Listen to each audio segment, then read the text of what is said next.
Hello students, today we are going to do the chapter What is Peace?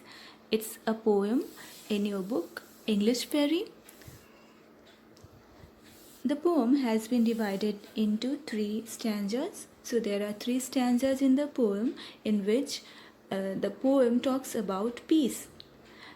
In the first stanza, the poet raises a fundamental question about the nature of peace and attempts to find an answer to this question.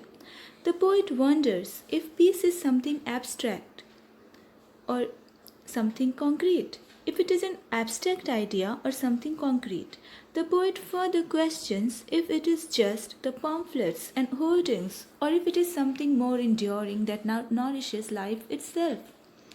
In the next stanza, the poet shows how peace exists in the family, which is the first and the smallest social unit, and then how it stays in the neighborhood and among friends. Peace reigns in families where members gather together in spite of all differences and when neighbors greet each other warmly. Peace blooms when friends solve their disputes with smiles and laughter.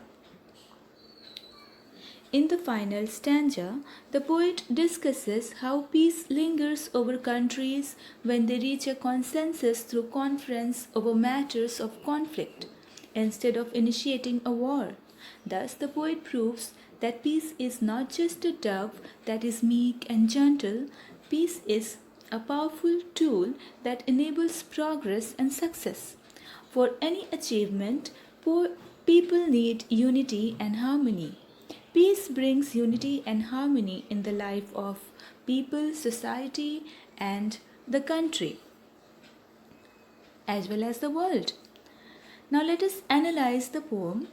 The poem is uses personification, the figure of speech known as personification. What is personified? The poem personifies peace.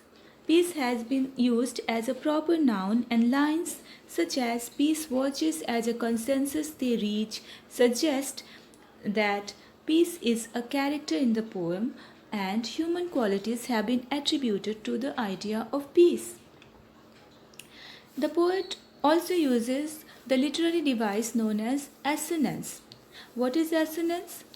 Assonance is the effect created when syllables in words that are close together have the same vowel sound but different consonants, or the same consonants but different vowel sounds. Examples of assonance in the poem are as following.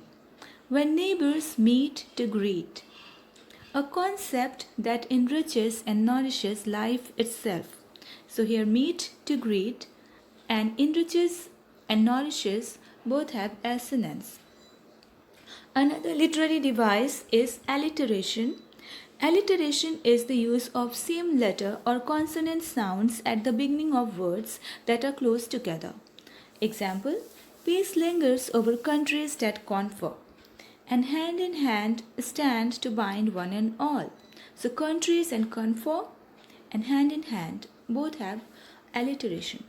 Now students, let's talk about the rhyme scheme of the poem too.